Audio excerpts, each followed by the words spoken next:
I've been busy, and I actually wanted to think over the game. Obviously, I was mad we lost, but I definitely got some positives out of this game, unlike the San Francisco game. So I want to definitely talk to you guys about that. So, let's get into it. As usual, we start out positive. Bleed Big Blue, with Bleedbigblue. So, list of glory. Number 1. This is this is number 1 guy I put because I've liked the way he's played this year, and I think he was a great signing for us. Number 1, Blake Martinez. Had 8 tackles, one for loss, 5 assists. But the main thing, the guy's all over the field. He's playing well for us. He's a good middle linebacker, and that's nice to have because we haven't had a really good middle linebacker in a long time. So Blake Martinez, I just want to say thank you for keep playing the way you are, and hopefully you can play even better as you get used to the scheme. Praise to you, Blake Martinez, and welcome to the list of glory.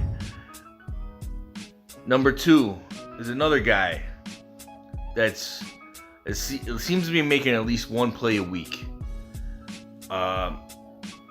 His name is James Bradberry. So James Bradberry, he had 3 tackles, had a fumble recovery, but he's gotten a pick. People are, they try to test him, but he's really, held up well, and he's really our number 1 cornerback, and it's nice to have a number 1 that you can count on, who's doing what he's got to do, and he's all over the field. Him and Blake Martinez are playing like leaders, of this defense, and I think we definitely build around them for the next couple years while we have them under contract. So it's kind of nice. But I definitely wanted to give James Bradberry a shout out, for playing as well as he has all season. So he's made my list of glory as number 2. And welcome James Bradberry to the list of glory. Number 3. It's been a little quiet for the most part, but I gotta give it to Fackrell. He had 4 tackles this past game. Had a sack, 3 tackles for loss. He played well. This is the guy we thought we signed anyway. I mean, we didn't sign any of these 3 to huge contracts or anything like that, but they're playing well. And I think they're starting to get their legs under them, figuring out the scheme, because obviously for all 3 of the guys on the list of glory right now, it's their first year being a Giant. So you know what? If this is the kind of signings that we make, then why not? And I'm liking the way this defense is, playing. That's what I want to get into, just to sum up the whole thing. Again, good job for you, Kyle Fackrell, for making the list of glory. But I wanted to, just give a shout out to the defense, because there was no way any of the offense was going to go on to my list of glory. But the defense, you held Rams to 17 points. A lot of teams haven't. And you know what? We had a shot to win this game. And the thing is, other than the San Francisco game, which I don't know what happened, the Giants have been in these games because of this defense. And just think about if we could score on a consistent basis, we probably have some wins. But the only way I can think about it, without a preseason, these defense is just going to get better. And it's young guys coming together, becoming a better unit. And obviously we can add a little pieces come next year to this defense, which could take it over the top. But they're playing pretty well. I think they're 6th ranked in the NFL right now. So we got that going for us. But let's go into the list of shame, because obviously we're 0-4, and there's more shame than there is glory at this point. Number 1, I hate that I got to keep putting him on this list, but Daniel Jones, you're on the list of shame. I know you're not getting any help. but you're making mistakes and you're not helping yourself. He threw for 190.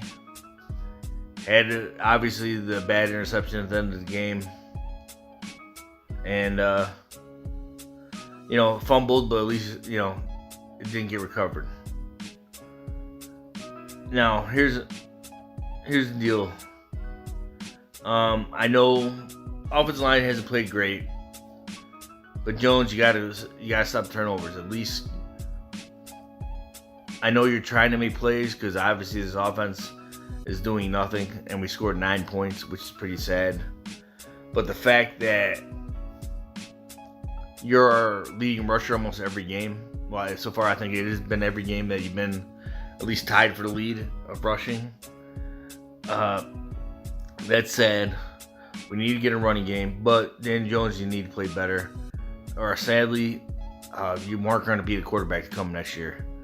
If we draft in like the top 5, I don't see how the next GM or the next coach, who knows if Judge makes it through this. So, shame on you, Daniel Jones. I know you can play better. I know you play tough. Let's just see it without the turnovers. Number 2, let's just call it what it is. We have no running game. And that's who's on this list of shame. Is the running game. I'm putting it on the running backs. I'm putting it on the offensive line. I'm putting it on the coaches for not getting us a scheme that at least scares people at least a little bit. But when you have no running game, and we saw this pre-Barkley, that people just tee off on our quarterbacks. They can do whatever they want there because they know you're one-dimensional. When you're predictable and one-dimensional, guess what? It's a bad combination, and you're not going to win many games that way. But I saw 45 yards for Wayne Gallman on 6 carries. I know it was mainly on one rush. But, hey, if Gallman's the guy, then Gallman's the guy. Because I see Freeman had 33 yards. Granted, he's still getting into the game shape. And hopefully he can play a little bit better. But someone needs to step up. I don't care who it is. Someone needs to step up for this running game. And hopefully this offensive line, come week 5 now, that would be a full preseason they've been through. Hopefully they can start playing even better. Because again, these are young guys. So I'm expecting improvement. And so far I've seen improvement every week other than that San Francisco game, which I don't like to talk about. That really got me mad and got a lot of people mad. But for the people that got pissed off over this loss, I don't know what you expected. Which brings me to my number 3 on my list of shame. Jason Garrett. Come on, man. Shame. You were a head coach forever. Shame. You actually played for both us and Dallas. Being a head coach for so long, and you were considered a great offensive mind when you took over that head coaching job. My problem is I'm seeing no adjustments. I'm seeing a predictable offense that's not doing anything, anything different. The fact is you can't fit that scheme in with these players. You need to get this talent matched up with the scheme that's going to work. You got to do some off the wall stuff. Let's think out of the box, think outside the box, because obviously what you're doing right now is not working.